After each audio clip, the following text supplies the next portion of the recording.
Should you downsize? Should you downsize? Why my retirement home will likely be a motorhome. Hello, y'all. I'm Diana Brianne. Well, I don't give advice, suggestions, information, or recommendations. I just share with you my perspective on different topics, as is with this one. So my husband and I were talking this morning as we were waking up. I was having my morning coffee that he brings to me. He's wonderful. And we were talking about the concept of downsizing. Now, I've talked about this subject before in another video somewhere along the lines. And, my husband is more the type of person that would be willing to downsize, and I'm the type of person that would be willing to upsize. And, we make a great couple. Our differences is what makes us a beautiful couple also. So remember, differences can make you more beautiful just as you are, or as a couple. Differences often complement a relationship, the right differences. And so I got to thinking about downsizing again. And, I have no interest in downsizing. And I'm going to give you a little story. In the 1950s, I was born. And so throughout the 1950s and 60s and into the 70s, I remember there was no concept that I can remember of downsizing. People didn't downsize. They lived in their house till they passed on. And what they did when their kids all moved out, and it was just maybe one or two of them, they did what was called shutting off rooms. They shut off rooms. They quit heating that room, or, back then we didn't have air conditioning, so that was not an issue. But they quit heating rooms, and they would often just close that room up.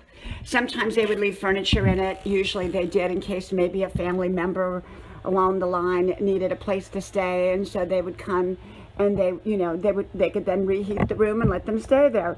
But they didn't move away. They didn't downsize. They didn't go to a smaller house or a community or whatever. They kept their house, and that's what they did. There was no concept of downsizing back then, as far as I can remember. Now, I am not saying that there's anything wrong with downsizing. My husband loves that idea. And for me, I tell him the only way I'm going to ever downsize is into a motorhome, and then we'll just travel. I have no desire to downsize from my home. And part of it is I love the things that I've collected, whether it's antiques or my paintings. And if we downsize, we couldn't even take my paintings with me. Now, when I say I love my things, I don't love things. I appreciate things. Okay, there's a big difference. And I don't idolize things. I don't, make things my priority in life. I make people, God first, and then people, my priority. So, but I love my things in the sense of I appreciate the things I have, the things I've collected, the little mementos that we've collected throughout the world, my antiques, my paintings, all the little treasures, that mean something to me.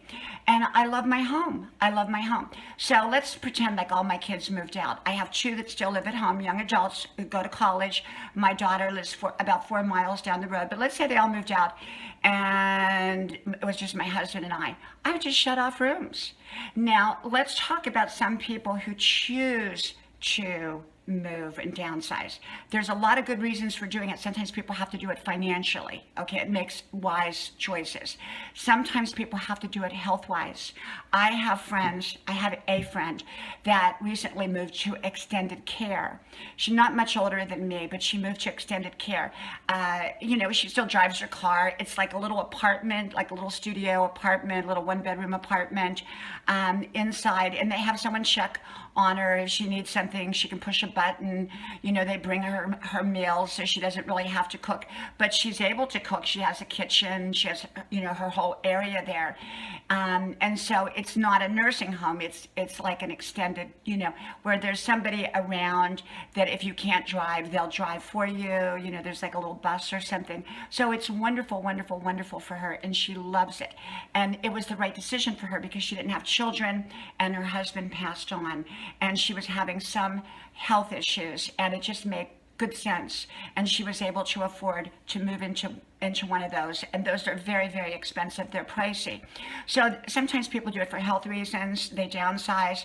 Some people move into a motorhome. Like I said, if I was going to downsize, I would move into a motorhome, but actually I want to keep my home and I want to get a motorhome again and just travel around.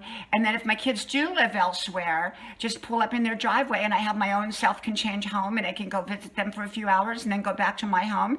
And then when I'm ready to come back or ready to go see another one of my children, I just drive the motorhome around. And if I can't drive it, then hopefully I would be able to find someone who could drive it for me. And so, of course, my husband, he knows how to drive a motorhome.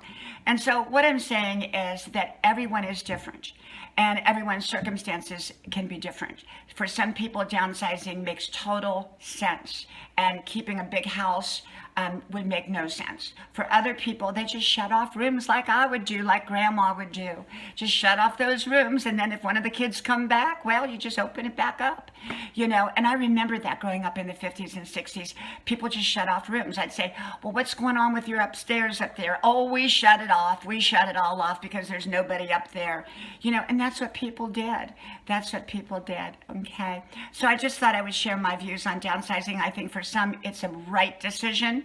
And for others, it may not be the right decision. For me, like I said, I hope I stay here in my home forever, and I hope I get a motorhome so it can be my part-time retirement home.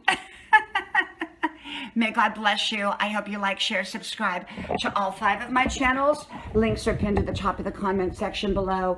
If you connect with me, I will likely connect back with you as well with all 5. Hope to talk to you then. Bye-bye.